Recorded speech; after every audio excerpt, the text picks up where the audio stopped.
गणपती बाप्पा मोरया, मंगलमूर्ती मोरया।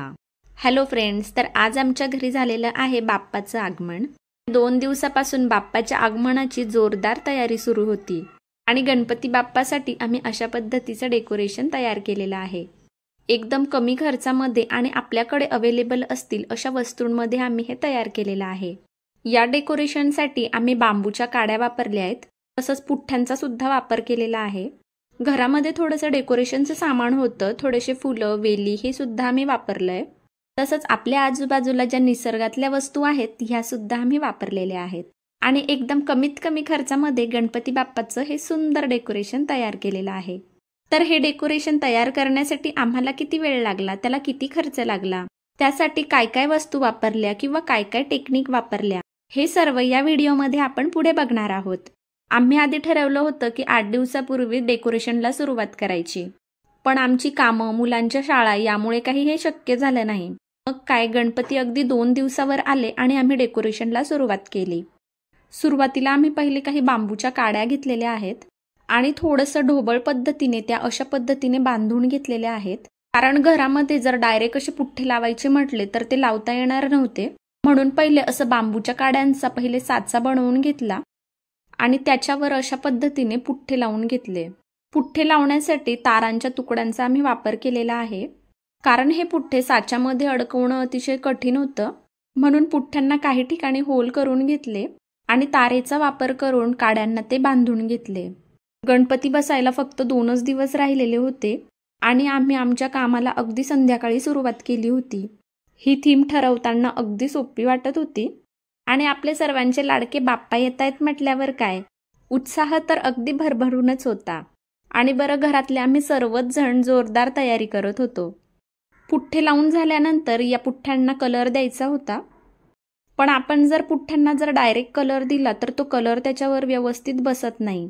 एकतर त्याचे ओघळ येतात किंवा आपण जर कलर जास्त घट्ट केला तर कलर सुद्धा खूप लागतो आणि सुकल्यानंतर त्याची प्रॉपर फिनिशिंग सुद्धा दिसत नाही। म्हणून इथे आम्ही काही टिश्यू पेपर वापरलेले आहेत। एका भांड्यामध्ये थोडं फेविकॉलचं पाणी केलं आणि हे टिश्यू पेपर अशा पद्धतीने त्याच्यावर चिटकवले। आपल्याला गुफा बनवायची होती, म्हणून थोडंसं ओबडधबड दगड सुद्धा दिसले पाहिजे, म्हणून काही ठिकाणी न्यूजपेपरचा वापर सुद्धा केलेला आहे। या न्यूजपेपरचे मोठे मोठे गोळे करून घेतले। चिकटपट्टी आणि फेविकॉलच्या साहाय्याने हे गोळे सुद्धा काही ठिकाणी आम्ही लावून घेतलेले आहेत।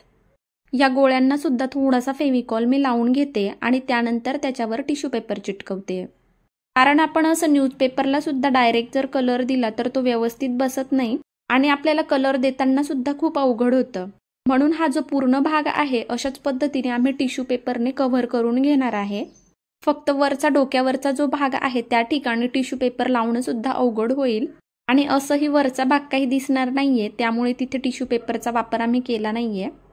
थोडे टिश्यू पेपर लावल्यानंतर आम्ही त्याच्यावर थोडासा कलर सुद्धा मारून बघितला होता, व्यवस्थित बसतोय की नाही याच्यासाठी।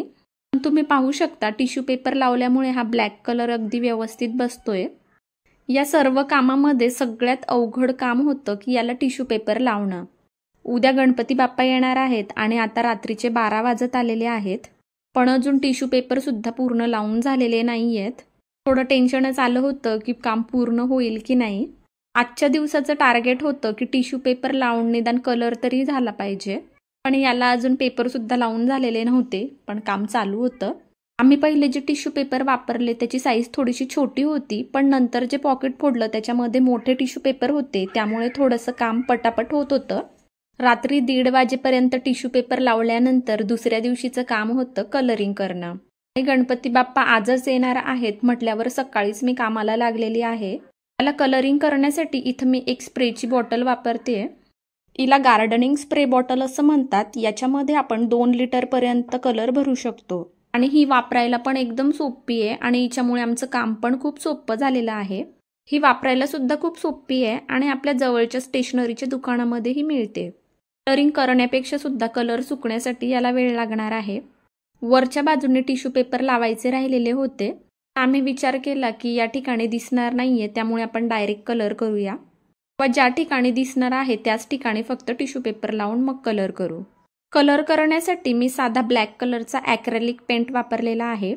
हा साधा वॉटर कलर असल्यामुळे खाली जरी सांडला किंवा भिंतीला जरी लागला तरी सुद्धा हा पुसला जातोय, त्यामुळेच आम्ही हा वॉटर कलर वापरलेला आहे. नाहीतर आपण इथे ऑइल पेंट सुद्धा देऊ शकतो, पण मग आपण जर ऑइल पेंट स्प्रे केला तर तो सगळा इकडे तिकडे पसरतो आणि मग भिंती खराब होतील किंवा फरशीवर डाग पडतील, त्यामुळे आम्ही त्याचा वापर नाही केला. कलर करण्यासाठी 100 ml च्या 2 बॉटल आम्ही आणल्या होत्या. एक बॉटल पूर्ण लागली आणि दुसरी अर्धीच लागली. कलर करण्यासाठी स्प्रेचा वापर केला, त्यामुळे खूपच कमी कलरमध्ये एवढं काम पूर्ण झालेलं आहे. ब्रशने जर कलर करायचं म्हटलं असतं तर मग कलर जास्त लागला असता. 2 लिटर पाण्यामध्ये अर्धी बॉटल कलर टाकला होता आणि तो व्यवस्थित मिक्स करून बॉटलमध्ये भरून स्प्रे केला.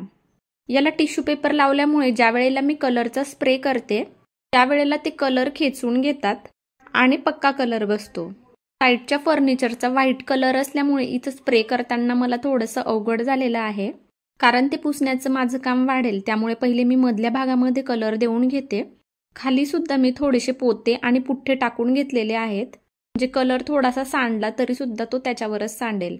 ते कलरचा एक हात पूर्ण देऊन घेतलेला आहे. या कलरला आता मी 1-2 तास सुकू देते आणि पुन्हा एक हात सुद्धा मारते. ज्या ज्या ठिकाणी कलर नीट बसलेला नाहीये किंवा मला देता आलेला नाहीये त्या ठिकाणी ब्रशने सुद्धा मी कलर देऊन घेणार आहे. कलर सुकेपर्यंत इतर कामं मी करून घेते. आपल्या डेकोरेशनला खालच्या बाजूने व्यवस्थित नॅचरल फिनिशिंग यावी यासाठी मी दगड सुद्धा वापरते. त्याला थोडीशी माती लागली आहे, त्यामुळे मी सगळे दगड पहिले धुवून घेते. ही जी दगडी आहे तिचा कलर थोडासा तपकिरी आहे. एका ठिकाणी रस्त्याच्या बाजूला वडाच्या पारंब्या सुद्धा तोडून फेकलेल्या होत्या, त्या सुद्धा मी आणल्या आहेत. त्याचा सुद्धा आपण डेकोरेशनमध्ये वापर करणार आहोत. ही दगडी आपल्या डेकोरेशनमध्ये व्यवस्थित मॅच व्हायला पाहिजे, म्हणून मी थोडासा याला ब्लॅक कलर मारते. पाण्यामध्ये मी अगदी थोडासाच ब्लॅक कलर टाकलेला आहे आणि काळं पाणी तयार करून घेतलंय आणि हे पाणी मी याला लावते. थोडंसं काळं पाणी लावल्यामुळे या दगडांचा लुक लगेच बदललाय. दरवर्षी डेकोरेशन तयार करण्यासाठी आम्ही शक्यतो घरात ज्या वस्तू अवेलेबल आहे त्या वस्तू वापरतो व आपल्याला आपल्या निसर्गाने सुद्धा एवढ्या छान छान वस्तू दिलेल्या आहेत त्याचा सुद्धा आम्ही वापर करत असतो. गुफेचा कलर सुकल्यानंतर याला आम्ही थोडंसं डेकोरेशन करून घेतलेलं आहे. ही प्लास्टिकची फुलं आणि वेली आम्ही इथं लावलेली आहेत. मगाशी तुम्हाला ज्या मी वडाच्या पारंब्या दाखवल्या होत्या त्या सुद्धा मी इथे लावलेल्या आहेत. वरच्या भागामध्ये वेली लावल्यामुळे वरचा भाग आपला झाकला गेलेला आहे. पेपरचे गोळे करून आपण जे पुठ्ठ्यावर चिकटवले होते त्यामुळे दगडांचा लुक सुद्धा खूप छान दिसतोय. आता डेकोरेशन पूर्ण झालेलं आहे आणि गणपतीच्या आगमनाची सकाळी कामाला सुरुवात केली होती त्यावेळेला वाटलंही नव्हतं की इतक्या लवकर हे काम पूर्ण होईल, पण दुपारपर्यंतच आमचं हे पूर्ण काम झालेलं आहे आणि आता गणपतीची वाट बघतोय.